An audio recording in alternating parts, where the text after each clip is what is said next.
Hi everyone, my name is Dima Eichhorn, and last year I had the pleasure to illustrate the book Farm Kid by David Hagen.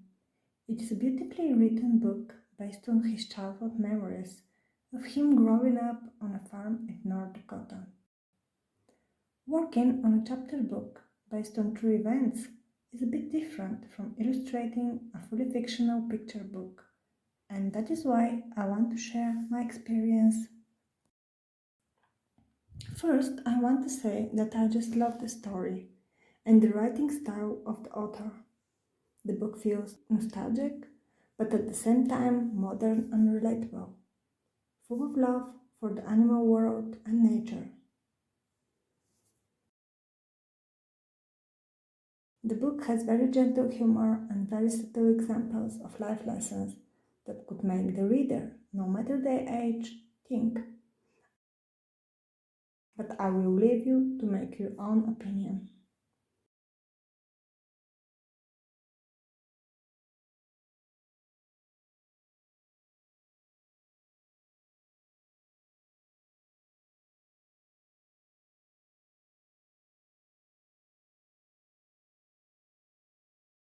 Before I start making a dummy book with my illustration ideas, I always first ask the author to give me her or his ideas, so I can better incorporate their vision. In this case, David has a lot of very creative ideas. Some were overlapping with mine, and some of them led me in directions I would probably never go myself.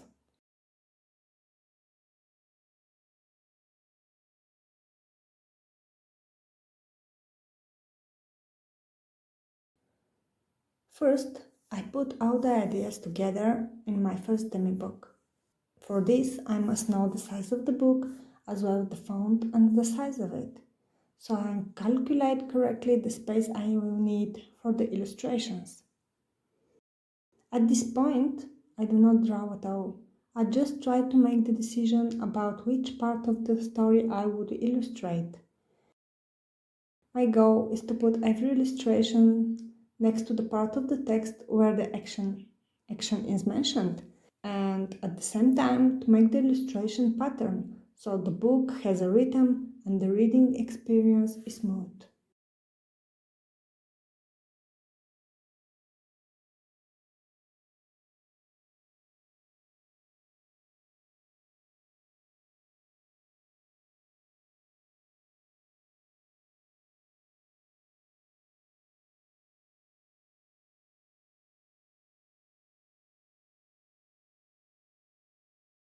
The work I did on the previous step I discussed with the author, and with his notes I turned later on this. Again, very rough looking ideas, mostly in writing. Now, my main objective is to figure out what type of illustrations I'm going to create, or in other words, to make the ideas from the previous stage more clear.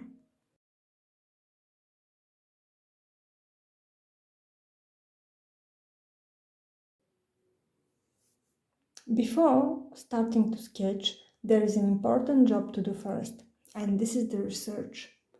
This particular book is based on real events, but I've never visited North Dakota and I've never lived in the 50s or 60s.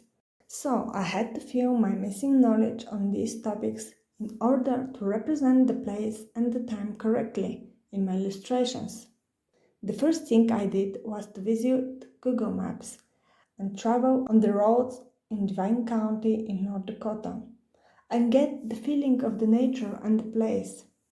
Look at these huge and wide spaces and endless skies. I had to know this before I start sketching, so the pictures can express this feeling, not only for the readers who know how this place looks, but also for those who don't.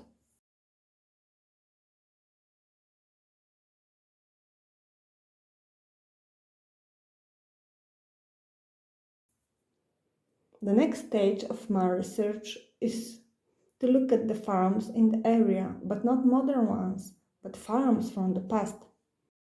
I was lucky to find this amazing blog with photographs capturing the abandoned, frozen in time farms in North Dakota. This way, I had references of how the buildings looked back then.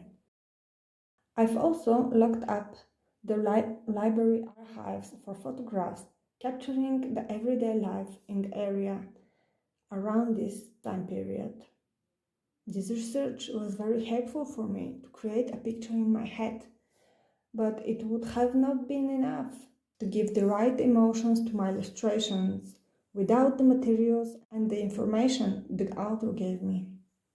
He shared with me old photographs and many details and information from the breed of all the animals, the car model his family had, and most importantly, the feeling of the things. I make stylized illustrations and they can never represent the real world as it was, but they must convey the right feeling. And this right feeling can be given to me only by the author.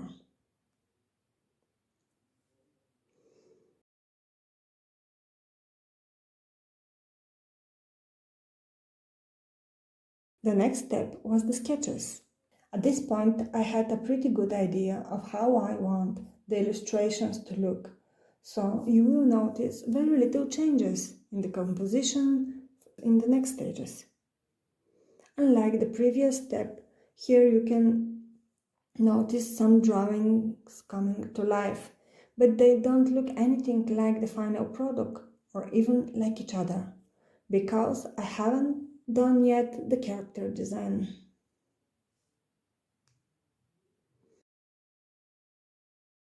Working with David was a pleasure for many reasons, and one of them is that he gave me full creative freedom and did not want to do any changes to any of my designs. He trusted me that I would make the best decisions, and I tried not to disappoint him. And here are some examples of the characters and the inspirations behind them. I believe that I caught their essence, especially on young Dave. But what do you think?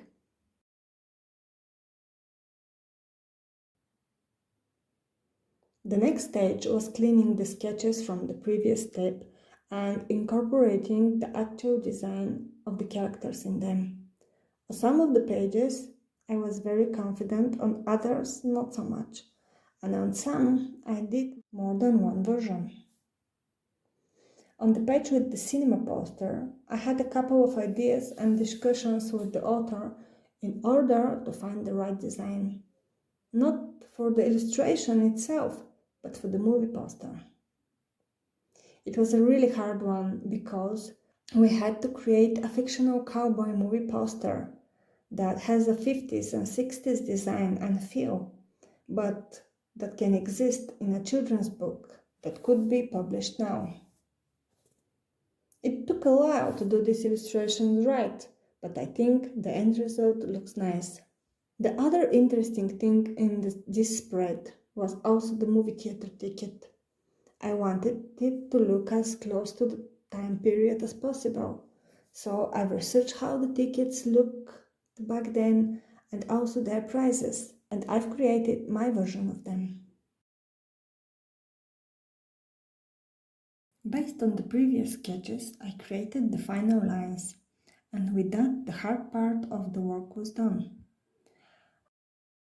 And I didn't mean that because there is no hard work after that, but because the next part was the colors, and the coloring of the illustrations is my favorite one.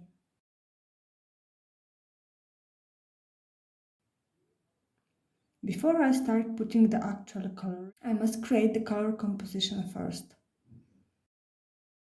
Usually I would create a couple of color keys and propose them to the author to choose. But as with the character designs, David gave me full freedom to choose what I feel best will work, and he didn't want any changes at all. To be honest, he caught some mistakes I did.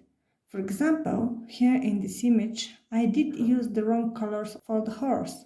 Although the text specifically says that the boy rides Dan, the brown horse, I just don't know why I used Misty's colors. Probably because I really love her character, and if you have the chance to read the book, I'm sure you will love her too. The next stage was the actual coloring and making the final illustrations. It is a bit longer, but it is also my favorite one because here I can just follow on the work I did so far, relax and enjoy the process.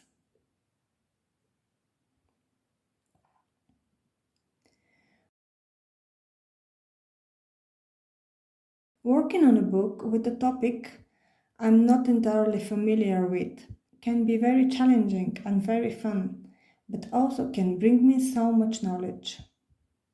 I love animals, but I've never lived around horses, so I didn't know some subtle things about them that the author knew and shared with me.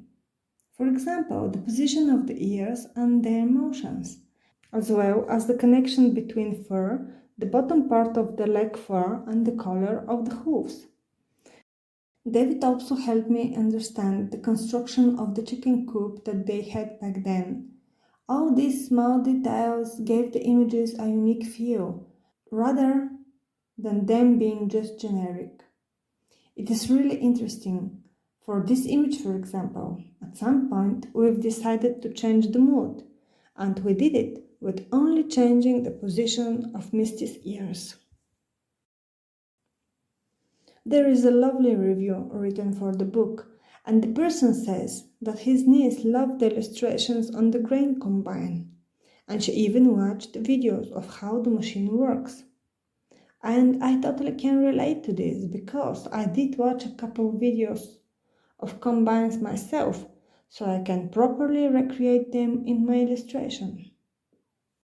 I've also found myself trapped for a while exploring North Dakota history, life, the farm buildings and machinery, the wide range of animals and plants, and even diving for a short time into the market of vintage cars.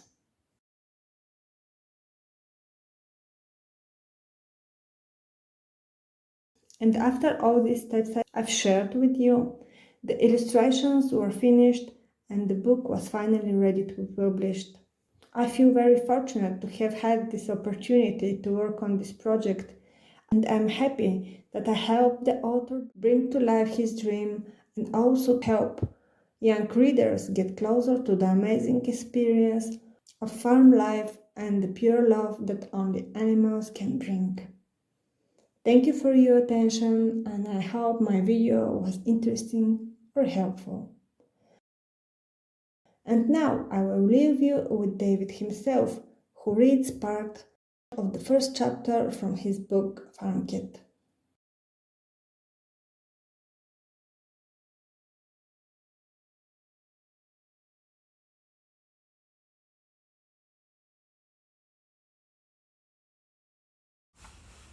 Farm Kid, Chapter 1. I grew up in a small city in North Dakota, back in a time when kids played outside all day, every day, rain or shine. Each day after breakfast, I would head out and find my friends, and then we'd do kid stuff. We explored or played outdoor games like baseball or tag. We rode our bikes, dug holes, or pretended that we were cowboys. Cowboy movies were very popular back then, a different time and a different place. We would usually find our way home for lunch, but sometimes it wasn't until evening when I would hear my mom calling that I would head home just in time for supper. But more often, I was just so hungry, I simply had to leave my friends and run home to eat. It was a pretty good life, and I guess I took for granted that it would always be that way.